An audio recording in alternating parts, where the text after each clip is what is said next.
Jim Parrick recommended Sean.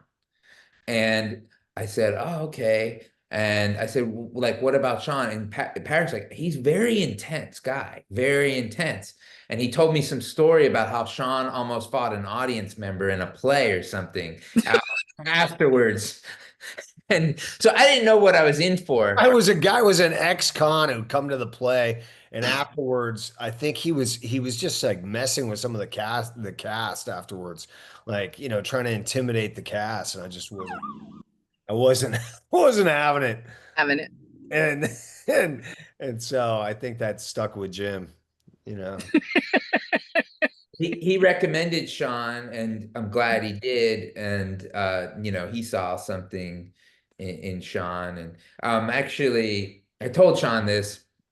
I'm working on this project with this actor Jonathan Majors, who's to me an excellent actor. And I showed him Grace Point, and he watched it, and he was like, "Man, who's the bald guy?" He's like, "That guy was excellent," and he was really praising Sean and basically saying, this is what you're taught in acting school, some of the stuff. So gave you plenty of Oh, kudos. that's cool.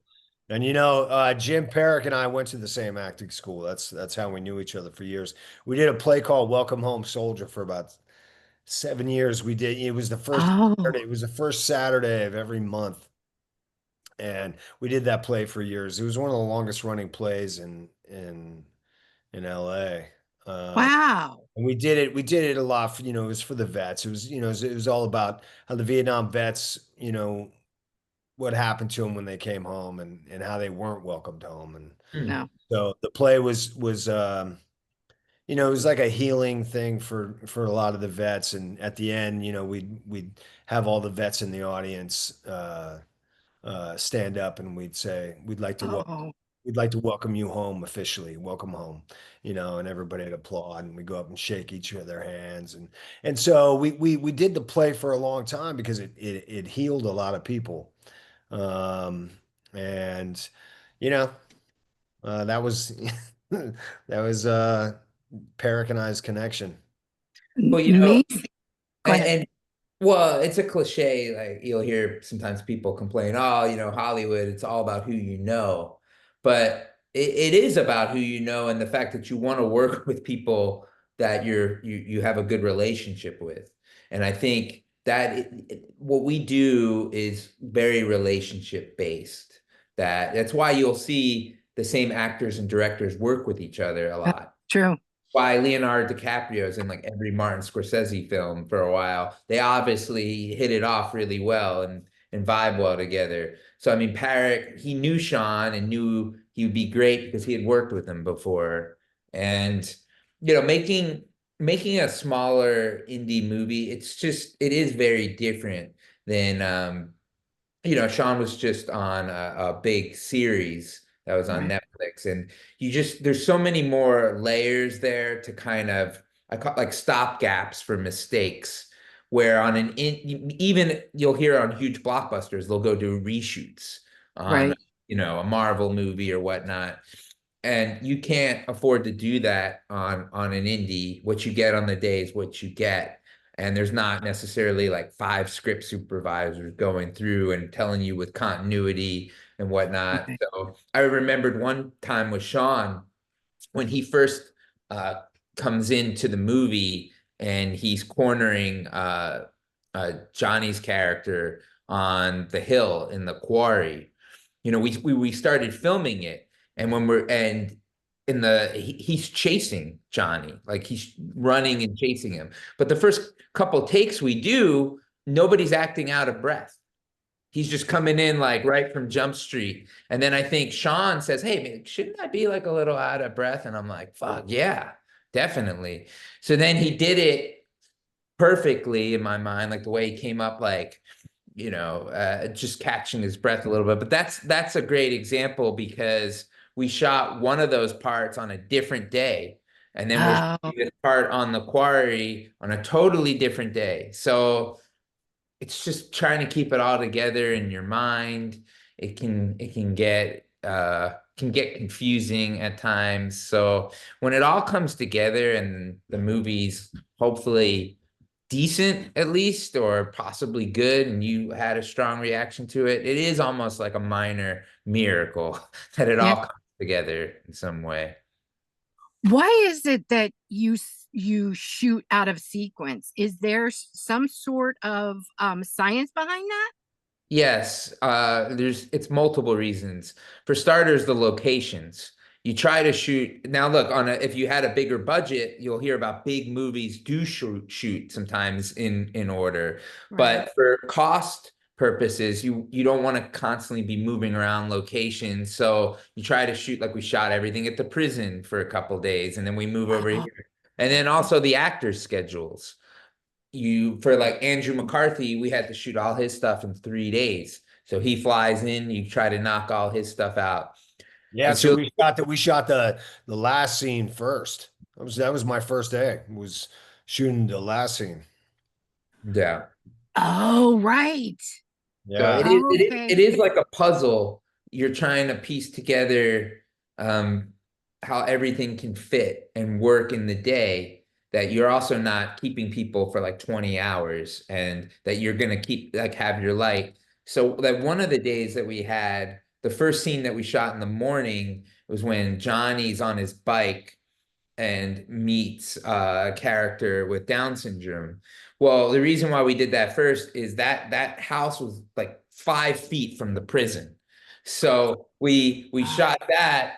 Then we shot the whole walkthrough of when Johnny's being taken through, like kind of getting the perp walk through the prison.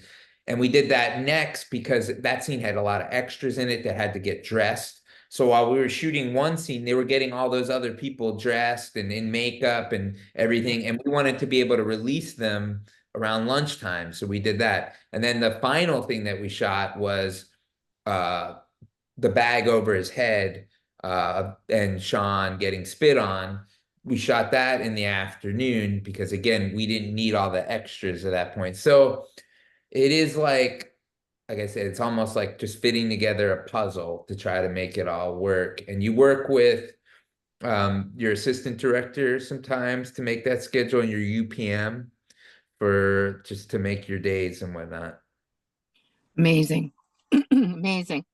Um, what from an actor's point of view and a director's point of view, so Rory and Sean, what was the most difficult scene to shoot? You want to go, Sean? I think for me, uh, it's funny because we just talked about shooting out of order. I think for me personally, the first scene we shot with Andrew McCarthy was probably the most difficult for me because it's the end of the movie. And I'm trying the whole time, I've done all this preparation on how this character is going to be, but I still I haven't shot any of that stuff. And not to give anything away, much of the movie, my character's, he has a transformation by the end. And so I had to keep all that in mind on, and so I'm imagining what I've already done, which I hadn't even done, Oh and my, the character has kind of transformed himself at the end. And so it was really, and I was almost it was just a little intimidating also. And I'm working with Andrew McCarthy. My first scene was with Andrew McCarthy. I grew up watching this guy, you sure. and Weekend at Bernie's and all these other movies. It's just uh Mannequin. I used to watch that, Yeah, true. reruns on HBO all the time. Mannequin was, and so I grew up watching somebody, and all of a sudden I'm in a scene with him. Was I thought that was, you know, challenging just because of again, we had to shoot out of order. So that was probably the most challenging scene for me. And not only that, but we're wrapping up the movie and I wanted to do it right.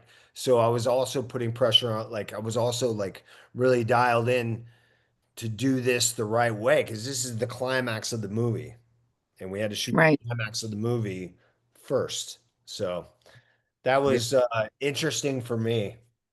It, it did now because you shot it first, did it influence your acting decisions for the rest of the movie?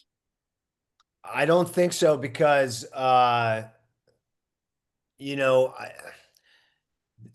I was happy, I was pleased with it, but I had to also let it go. I couldn't think about that because not only that, it's like it's also a transformational scene where it's like it's still a little bit different than the rest of the my character throughout the whole movie. So Yeah. once we got that out of the way, I was like, okay, now I can really dive into Luther and Got it. the And nefariousness of his character. yeah. And I mean, look, at this point, I can give a spoiler warning. I mean, the movie's been out, and if you haven't seen the movie, maybe skip this part. I can just say it. How dare you give a spoiler? Well, I'll put it in there. well, Spoiler. Um, Sean, he really impressed me that day again because he had a lot of dialogue that day also where he has to explain how everything works and like really break it down like tactically in a way. And I thought he did a great job. That scene was the toughest for me as well because I had every actor in the movie. We cut it out a lot, but originally every single actor that appeared in the film was in that scene. All of Luther's henchmen come out. Uh, Sophie Harlan's in the scene. Even Eddie, the character with Down syndrome, in the scene. In fact, he's revealed, giving that stuff away, to be he was like Luther's son. We had this whole other thing going on, and they say you make three movies: the one you write, the one you shoot, and the one you edit. We got back editing and I watched the scene and in the script it worked great. But when you actually see it, it's like it was a total cluster. And it was shot well, but there was just too much going on. And in that moment, it's not just about the reveal. It's not just like, hey, look what we did. Isn't this cool? All the characters are here. It was about Brandon processing this emotion. And I didn't want to lose that. And then him squaring things up with his father. So that was very challenging to shoot because everybody had opinions. Everyone had something they wanted to try. And Andrew McCarthy was very opinionated.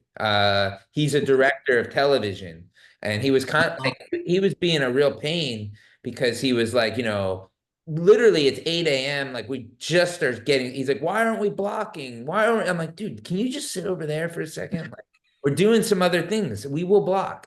And but I can't, I'm feeling it. Like I'm feeling the stress because everybody was there. And even Cutter, Jim Parrick was in the scene. And he's like, what if I do this? And what if he comes over here? And they're having this moment. I'm just like, part of me was like, and this is what's key as a director. Like when you see directors like those clips of them losing their mind and yelling, I can relate, but I'm not that way. I don't want to ever be that person who loses their shit and whatnot. So I'm trying to keep it inside the best I can and process everything and Yeah.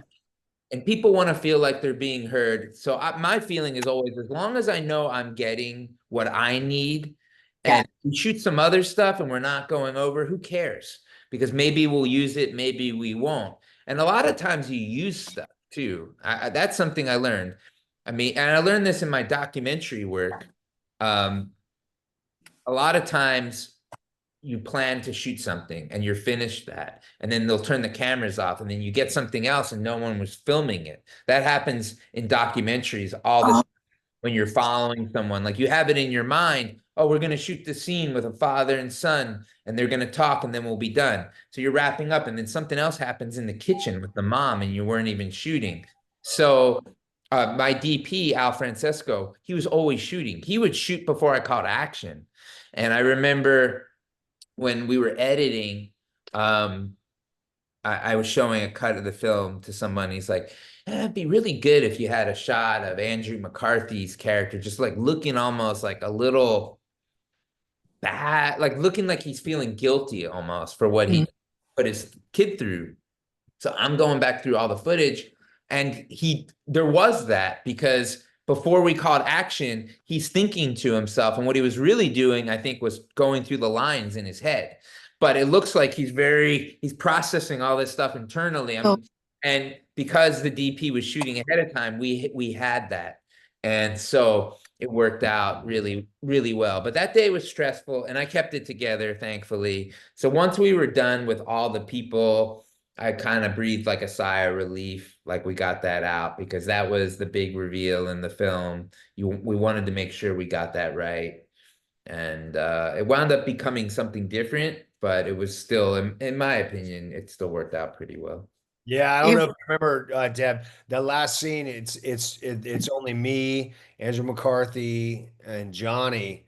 Uh, and but the way it was originally written, all the characters reveal themselves. All the oh, characters come out, and then he has a moment with Cutter too, and so you see all the characters, and we actually shot it that way, and then we shot it. What did we shoot? We shot it Never without. shot it a different way. We just through editing cut those people out. Right. So Oh, that's right. That's right. Yeah. I mean, we had a hero shot on Sean talking things through, and I had a hero shot on Johnny. So I just because I had those time the entire time, we were able to edit it together. So again, that's why coverage is so important. You hear that term coverage, oh yeah. and we only shot with one camera also.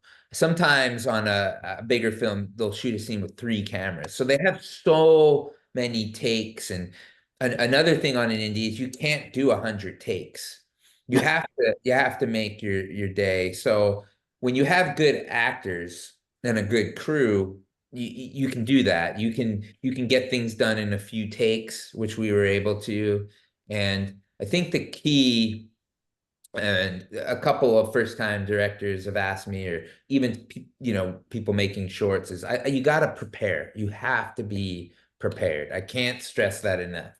Like be at your locations multiple times before you have filmed, have your shot list, have all that, because you want to go in there with a real understanding of what you want to accomplish that day. And I find that when you are prepared, you can abandon the plan that you've had because you either had a contingency already, or maybe you knocked out, you were so well planned, you knocked stuff out so then you can try more. What you don't want, I feel, is showing up and people like, what are we doing?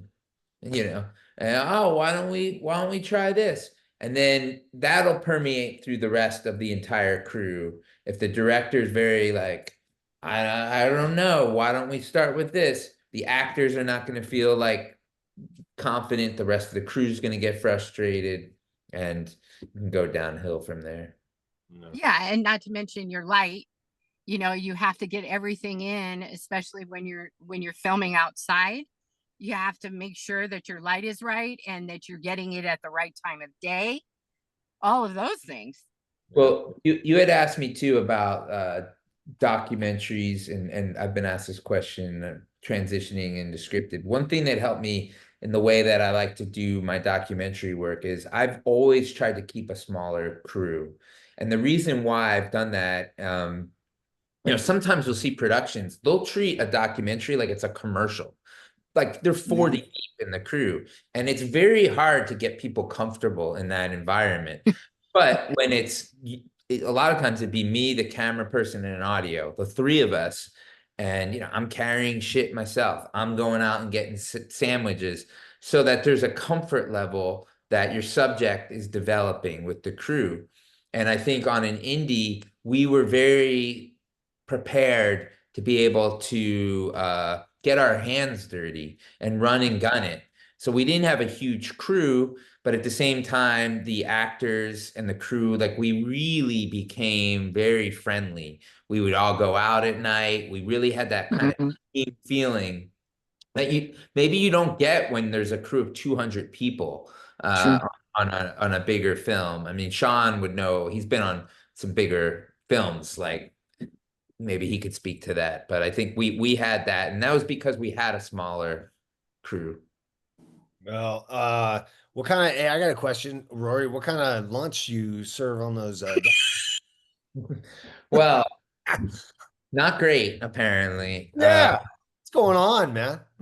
Well, a lot of times we just go out to eat, and I think, hey, look, you gotta pivot sometimes. I Sure. think that's the key, and also little things matter. They do make a difference. Like it's why you hear like people like complain about their trailer sometimes because Yeah, maybe they need to be to get to where they need to be emotionally. Somebody might need to be able to have a bigger trailer to have comfort to take a nap. yeah. So. And I always go back to it doesn't matter what you're working on, and it could be film, it could be anything, but people want to feel appreciated. Bottom. Sure. And like when they get on the plane, if two of the actors are flying first class and the other actor's flying in coach, I think that can sometimes, make people feel a little less than Yeah. Yeah, I can see that. Well, at least you had a plane just ticket. throwing that Or, out. or if you rent a Yeah, car for the actor to so sure. that he can go visit family members on his days. Oh, that's right. Okay, you're right. Sometimes you have to go above and beyond and do things Yeah, like that. And it is important to remember there is a hierarchy with your yeah, I part know. film. Yeah, So there is I on the felt it. call sheet, there is a Yeah. number. So Walk past two of my co-stars there in first class. I'm like, oh, where's my seat? Oh, what's this? The 30s? What am I in low row 30? I got your seat by the bathroom, just like you like it. That's true. Oh my God.